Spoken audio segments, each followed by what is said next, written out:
तो एक बहन का 1 रैंक, दूसरी बहन की 15 रैंक, क्योंकि एक होमवर्क कराने वाला आदमी था ना। मरना पड़ता है, मरना। मोदी जी कितना बड़ा रिस्क लिए। राम के पास महल होते हुए उन्होंने अपने बच्चों का जन्म महल में नहीं होने दिया। एक आदमी ने बेईमानी नहीं की, वो है भगवान। ये दोनों पेट हैं। मोती झील में 2 तरह के लोग आते हैं, अपवाद है ही नहीं। अरे बेचैनी हो रही है।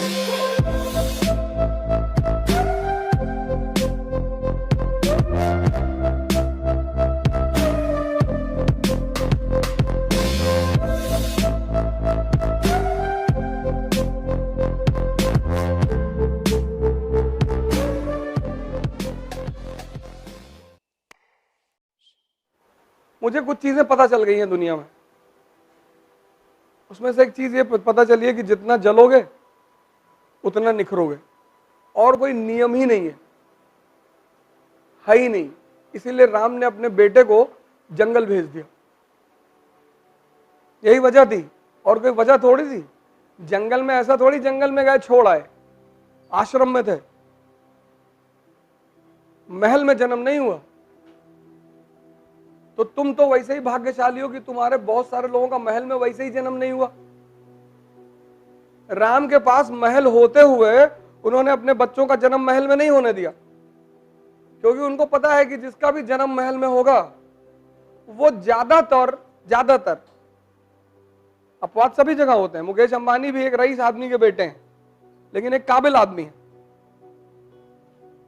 लेकिन ज्यादातर लोग सुख सुविधाओं में बचपन से इतना डूब जाते हैं, भाई 3 दिन से एसी नहीं है यहां पे,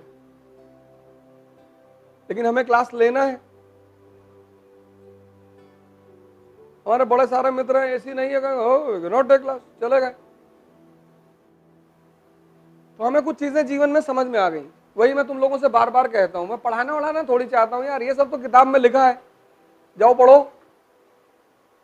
तो उसमें से एक चीज मैं समझा कि जितना जलोगे उतना निखरोगे, और तुम्हारे हिस्से का जलना कोई और कर ही नहीं सकता। नहीं, कम से कम तुम्हारे माँ बाप तो कर ही लेते कि बेटा तुम मत जलो, हम तुम्हारे लिए जल लेते हैं, लेकिन कोई कर ही नहीं सकता।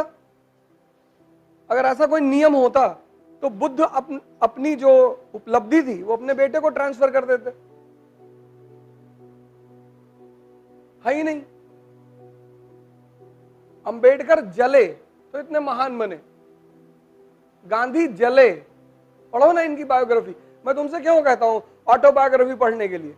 इसलिए थोड़ी कि उसके क्वेश्चन मेंस में आते हैं, इसलिए कहता हूं कि तुम जब भी किसी को पढ़ोगे तो एक बात तुम्हें पता चलेगी कि यह व्यक्ति जला, अपवाद है ही नहीं, है ही नहीं। जीवन में तुम चुनौतियां ही तो हैं, और क्या, और रिस्क है। मोदी जी कितना बड़ा रिस्क लिए। उस आदमी की जो रिस्क है ना, उसका कोई तुलना नहीं है। मैं एक प्रधानमंत्री के रूप में भले उनके बहुत सारे कदमों से सहमत ना हूं, लेकिन मैं 2 चीजों का उनके हमेशा सम्मान करता हूं। एक उनकी उपलब्धि का, हमेशा आप मेरा कोई भी वीडियो देखेंगे मैं उनकी उपलब्धि का बड़ा सम्मान करता हूं, क्योंकि वो जहां से आए हैं उस जगह पर ये चीज का सपना देखना कि मैं प्रधानमंत्री बनूंगा, वही बहुत बड़ी बात है। और बिना लोकसभा का इलेक्शन लड़े सीधे दिल्ली आए, पार्लियामेंट, बोले लोकसभा, बोले बाद में देखेंगे। यहां लोग जिंदगी भर सपा बसपा कांग्रेस बीजेपी के पीछे कार्यकर्ता बने घूम रहे कि भैया वार्ड मेंबर का चुनाव लड़वा दो। उस पर वो नेता बोलता कि तुम्हारे लिए बहुत अच्छा सोचा है, तुम 2 साल वेट करो, अच्छा सोचा है तुम्हारे लिए, कुछ बड़ा सोचा है। तब तक तुम्हारी शुगर बीपी हाई हो गई, तुम 65 के हो गए, अब कहां लड़ोगे चुनाव। वो आदमी कभी लोकसभा के जीता ही नहीं, सीधे पार्लियामेंट आया, पर शपथ लिया।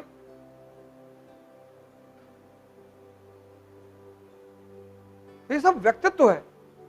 कितनी मजबूती से उस व्यक्तित्व का निर्माण हुआ होगा, कितना जला होगा आदमी, कितने टेम्परेचर में। ना आसान है, एक एनसीईआरटी तैयार करने में तुम लोग की हालत खराब। एक और 1 अरब 50 करोड़ के देश में प्रधानमंत्री बनना सेकंड टर्म, तीसरे की तैयारी है। तो M = M, मेहनत = मस्ती।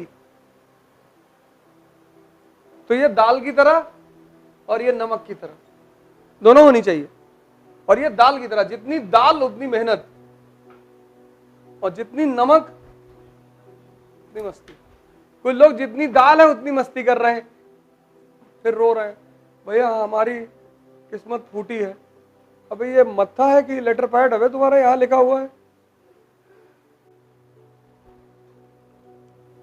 अपवाद कोई हुआ ही नहीं, और ना तुम होगे। मैं तो बहुत टॉपरों के साथ रहा हूं पिछले 15 साल से, उनके जीवनचर्या देखी, जीवन देखा, रोते हुए देखा। अब नहीं हो पाएगा, होगा। पता लगा रात में 2 बजे फोन कर दी, सर बहुत बेचैनी हो रही है। अच्छा क्या हो रहा है? तो बेचैनी हो रही सर। तो कैसा फील कर रहे हो? अरे बेचैनी हो रही है। कहाँ बैठे हो? सर वो वहां बैठे, IIT के पास बैठे हैं। तो पैदल चले आओ उन्नाव तक, और जहां रास्ते में खत्म हो जाएगी बता देना। पता लगा 6 किलोमीटर चले, बोले खत्म हो गई सर, तो वापस चले आओ, बैठ के पढ़ो। यही तो मानव है सब। तो हमको नहीं होती क्या? होती है। हमको डर नहीं लगता क्या? लगता है। सब मनुष्य हैं। उस चीज को तुम ओवरकम कैसे करते हो? और धीरे धीरे जब तुम ओवरकम करने लगते हो तो वो चीज खत्म हो जाती है तुम्हारे जीवन में। और जब काम नहीं कर पा रहे हो, होमवर्क नहीं कर पा रहे हो, हम स्कूल में क्यों अच्छा परफॉर्म करते थे? क्योंकि टीचर्स होमवर्क ना करने पे पीटती थी। यहां कोई होमवर्क ना करने पे पीटने वाला नहीं है। और होमवर्क मतलब कंसोलिडेशन, फीडिंग। तो वही चीज तो बाद में एग्जाम में आती थी। तो जिसका होमवर्क मजबूत रहता था उसके अच्छे परसेंटेज आते थे। वही हाल यहां भी है।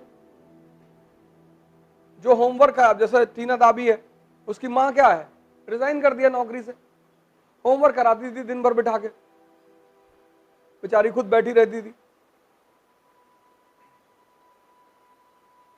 तो एक बहन का 1 रैंक, दूसरी बहन की 15 रैंक, क्योंकि एक होमवर्क कराने वाला आदमी था ना। ये दोनों पेट हैं,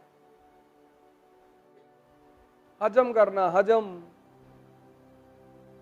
यहां डाइजेस्ट करना। इसलिए जब तुम किसी आदमी को मिलते हो जिसको गीता याद है, कुरान याद है, बाइबल याद है, तो तुम बहुत अचंभित होते हो कि कैसे भैया यहां NCERT का एक चैप्टर नहीं याद हो रहा है।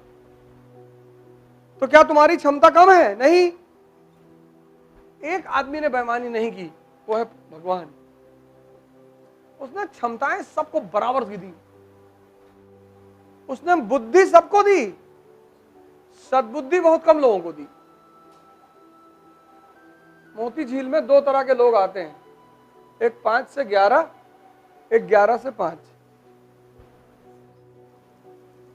एक 5 से 11 हर आदमी भाग रहा है, दौड़ रहा है, एक्सरसाइज कर रहा है, बॉडी बना रहा है।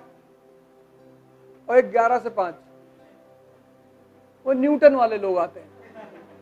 वो कान में बताते रहते दूसरे को कि देखो न्यूटन का लॉ था पहला ऐसा, और body at rest will be at rest. तो धक्का उक्का देके समझाते रहते हैं।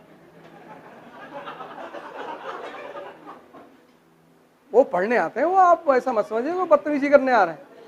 बहुत कंसंट्रेट होकर पढ़ाई करते हैं, पर रिजल्ट ही नहीं मिलता। वो 11 से 5 वाले परेशान है कि जीवन में कुछ है ही नहीं, भगवान ने हमको कुछ दिया नहीं। इतना मारेंगे ना जूता से, तुमको मरना पड़ता है, मरना। इस धरती पे चाहे भगवान पैदा हो चाहे इंसान, नियम सबके लिए बराबर है, सबको जलना पड़ता है।